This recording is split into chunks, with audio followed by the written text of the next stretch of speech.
Welcome back, everyone, to another reaction video. Well, a while back I did a few looks at the channel Smashing UK Productions. They do a lot of top 10 lists and things like that, especially around films and in particular war films. And something I talk about all the time are some of my favorite TV series and movies.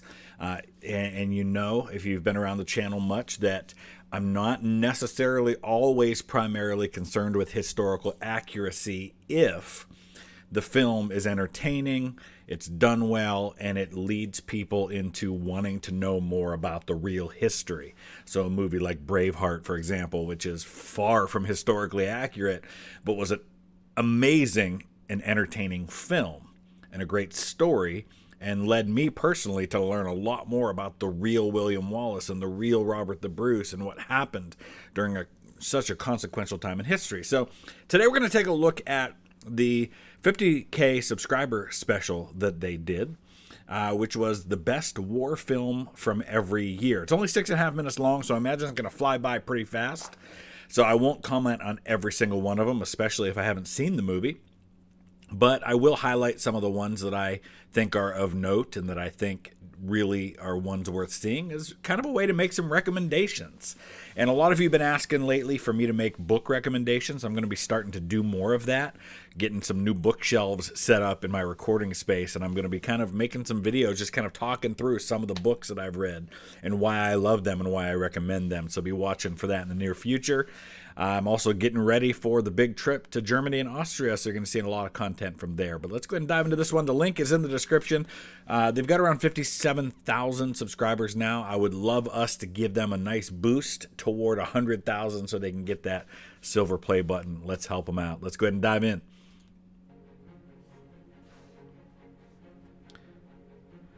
I see some films I'm very familiar with on that screenshot there. Wonder what year we'll be starting with.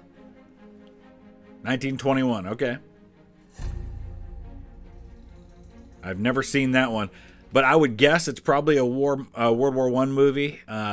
Obviously, they're just coming out of that. Lucrezia Borgia, that's going back to Italian history there. The White Sister, not familiar with that one. Interesting. Of course, these are the days before you had sound with movies. That's going to be coming soon. The General. So The General is a really, really well done movie, and it covers the events of what was known as the Andrews Raid.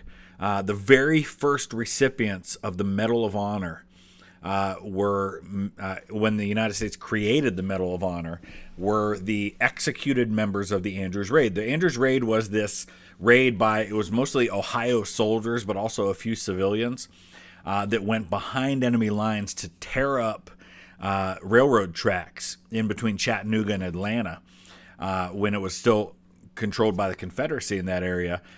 They basically were going behind the lines as spies because they weren't in uniform.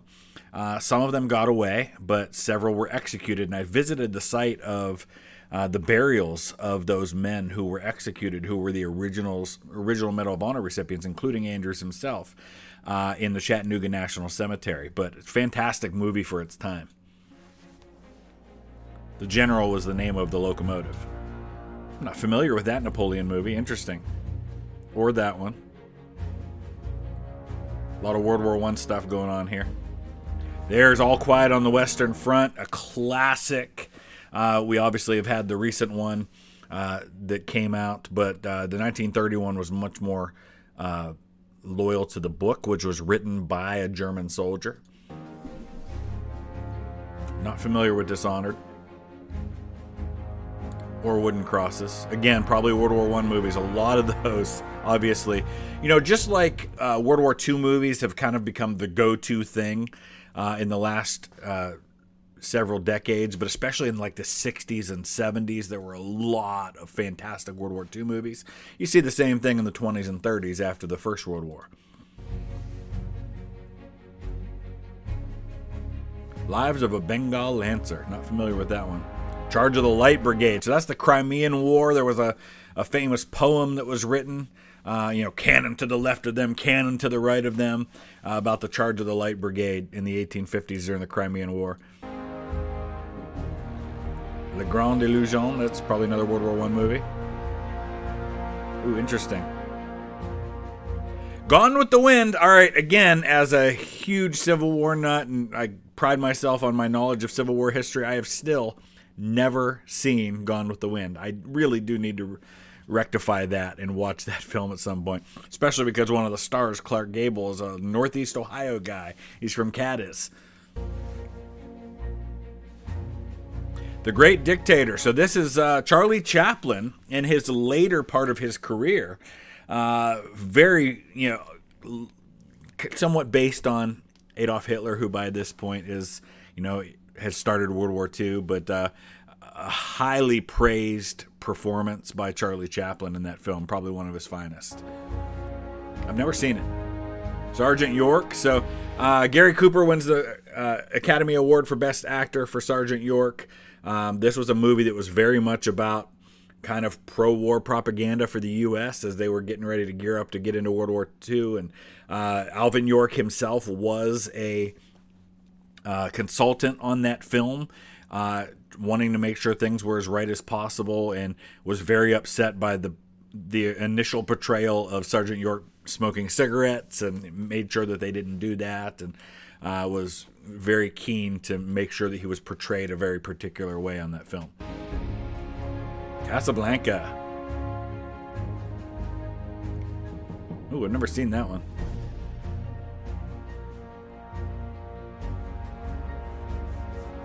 Interesting. It's interesting that there were movies made about World War II while World War II was going on, right? Both sides recognized the power of propaganda, the power of using this medium of film to sway hearts and minds, right?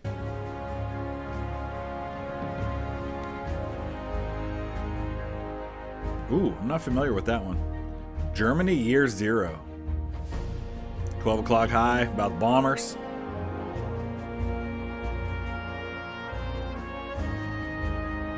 So many of these I've never seen. Wow. I tell you one thing I really love about the movies that were made about World War II is that so many of them used like real weapons and real explosions and practical effects, right? I mean, these are the days before CGI. Stalag 17. The Kane Mutiny. Hey, by the way, I just today watched the trailer for a remake of the Kane Mutiny, which is coming out on Netflix, starring Kiefer Sutherland. It looks really, really good. The Dam Busters. Paths of Glory is really good. Kirk Douglas, and by the way, I got to give a shout out right here to his grandson Dylan, who's a huge fan of this channel. Dylan, haven't talked to you for a while, but as always, appreciate your support. Dylan's parents are Michael Douglas, the actor, and the actress Catherine Zeta-Jones, who I'm a huge fan of both of them, and especially of his grandfather, Kirk. So Dylan, if you're out there, say hi. Send me a message. Let me know how you're doing.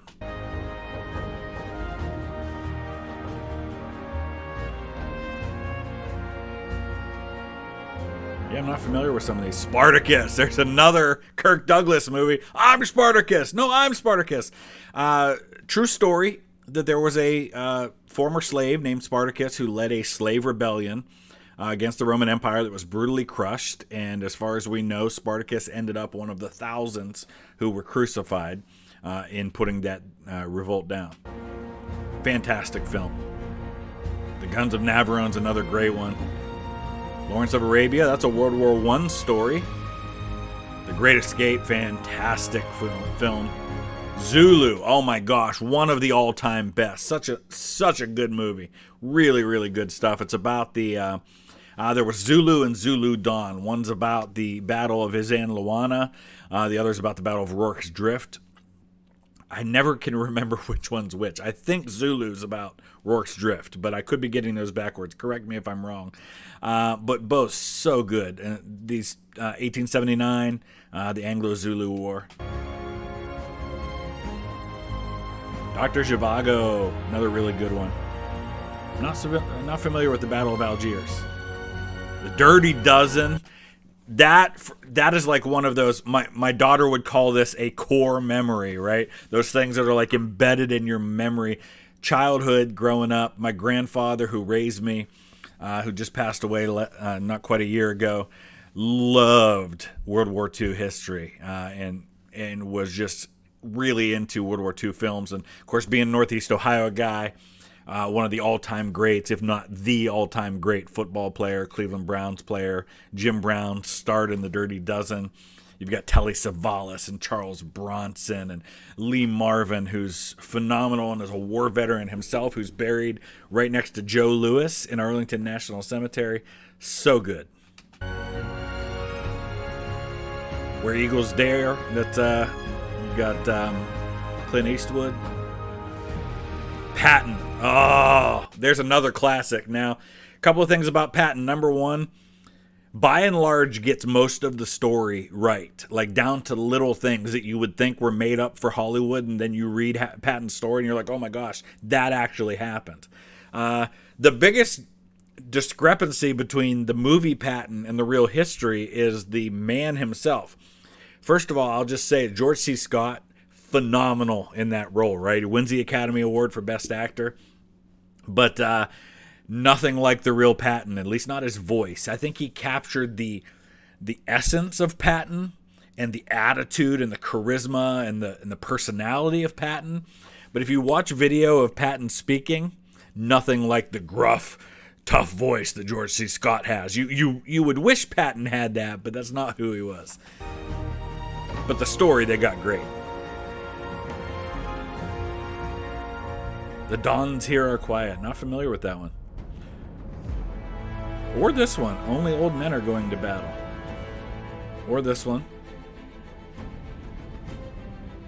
Barry Lyndon. That looks good, but I've never seen it. The Eagle has landed. It's fantastic. Obviously, going to see a lot of World War II movies in this time period. The Deer Hunter, another classic. Apocalypse Now, I have never seen, but I'm very familiar with the story. Martin Sheen. You've got, oh my gosh, why am I forgetting the name of the Robert Duvall, one of my all-time favorite actors, who I love the smell of napalm in the morning. Vietnam era movie now. Big Red 1, about the 1st Infantry Division. Das Boot, one of the all-time best films ever made, about a German U-boat crew. So gritty and real, and you know, if you're claustrophobic, probably not the movie for you, but really, really good. Don't know this one. Don't know this one either. The Killing Fields is a classic. Come and See might be the best World War II film ever made. It is not an easy watch, and it's not meant to be, right? It's not meant to glorify anything about war, and it will dispel any one of the illusion that war is glorious. Really, really good, and I highly recommend it, but not easy to watch. Platoon, I've never seen. Willem Dafoe, that classic scene right there. Full Metal Jacket, much like what I'm going to say about Saving Private Ryan. The first act of that movie is, I think, iconic and a classic and memorable. The rest of it, for me, is just kind of meh, right? You have all the classic scenes with R. Lee Ermey and the stuff related to the training of these men before they go to Vietnam, but the rest of the movie, for me, is just kind of eh. Grave of the Fireflies, I've never seen. Glory. Oh, you know my love for Glory if you've been around this channel much at all, and I've done a video talking about Robert Gould Shaw at Antietam. If I had one Civil War movie to watch over and over again, it's that one. Everything about it was just so good. Matthew Broderick, perfect in that role as Robert Gould Shaw. You've got Denzel Washington and, of course, Morgan Freeman.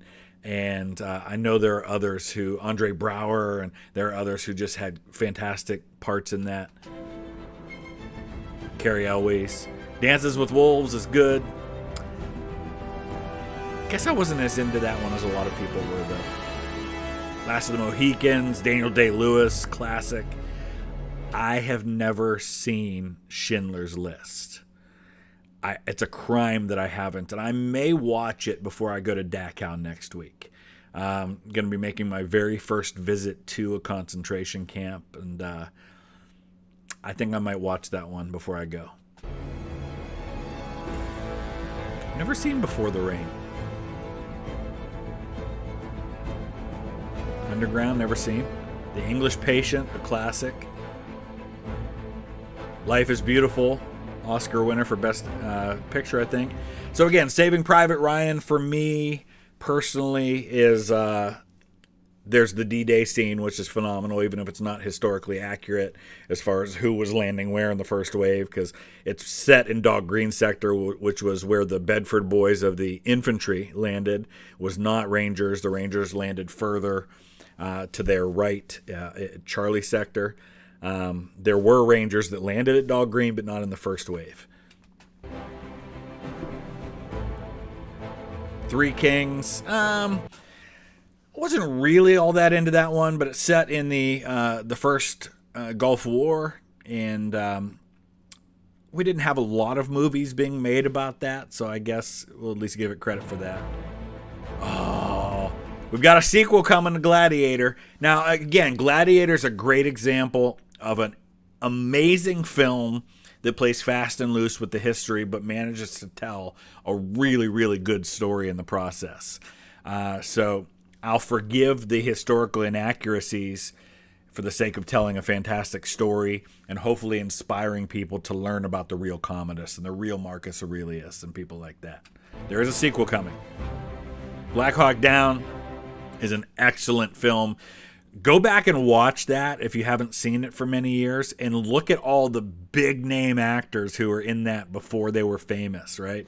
A lot of them in there. And for me, one of the standout performances is Jason Isaacs, who I love in absolutely everything that he's in.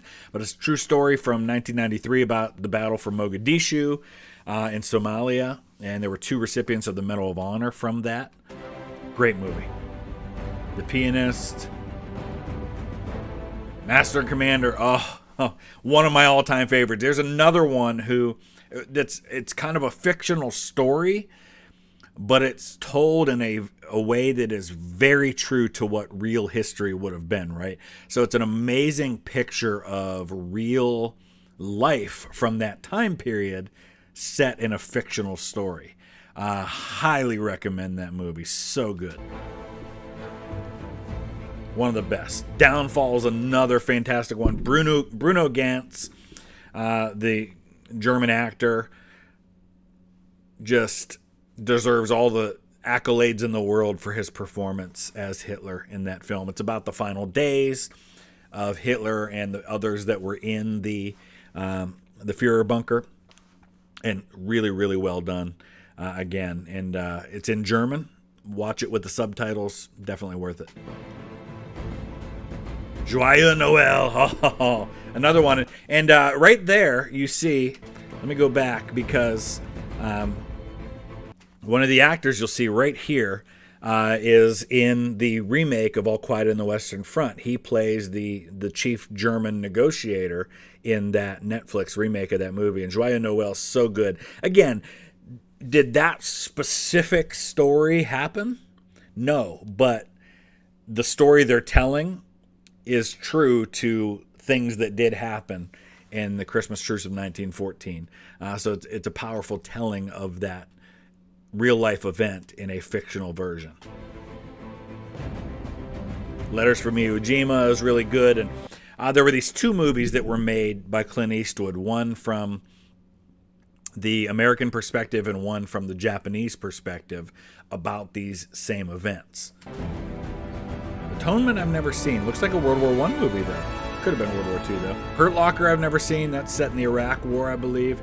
Inglourious Bastards. Again, a really entertaining, completely fictional story with some amazing performances. Christoph Waltz. That's where many of us were introduced to him for the first time. An Austrian actor who is just one of my favorites out there. Can play the good guy or the bad guy just as good. And there's not many actors who can pull that off. War Horse, great World War I movie. I think that's a Steven Spielberg movie. Zero Dark 30. I think that's Jessica Chastain. That's a really, really good one, too.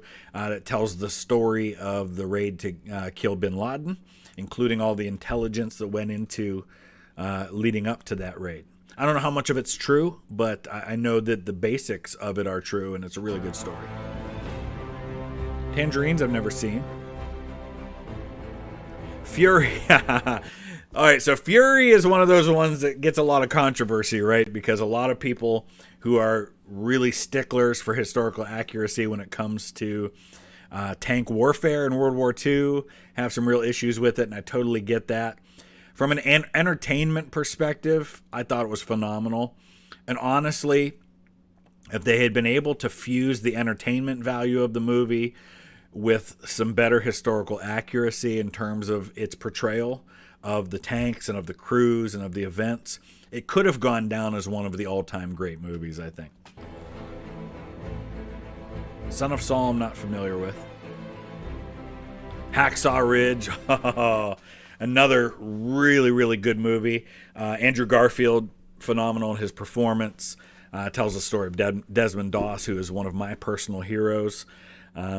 And kind of downplays the real life story of Desmond Doss and what all he did. Again, there's some elements that are fictionalized for the purpose of telling a Hollywood story. Mel Gibson directs it, but and you know, Vince Vaughn, the scene with him as the drill sergeant are so just a nice kind of comic relief part of a very serious story. Dunkirk. Really wanted to like Dunkirk, and I like Christopher Nolan. The timeline aspect of it kind of killed that one for me. As someone that you guys know, I have a real place in my heart for stories of World War I. That's why I keep going back to Europe to make those stories, and I'm going back again here in November to do that. They Shall Not Grow Old is a documentary that was done by Peter Jackson, who directed the Lord of the Rings and Hobbit films. And they took all of this real footage that we have of these events, and they colorized it, and they gave sound to it, and they really brought the stories of World War I to life. One of the all-time great documentaries that's ever been made. So good. 1917 was very good as well. Not familiar with that one. And our last one, Escape from Mogadishu, I'm also not familiar with. Interesting. All right, so I hope you guys enjoyed that. Let me know your thoughts in the comment section below. Comment on the ones that were talked about. What do you agree with? What do you disagree with? What do you think should have been there that wasn't? You know, for me, jumping out off the top of my head, I think of Tora, Tora, Tora, which came out, I think, in the 70s.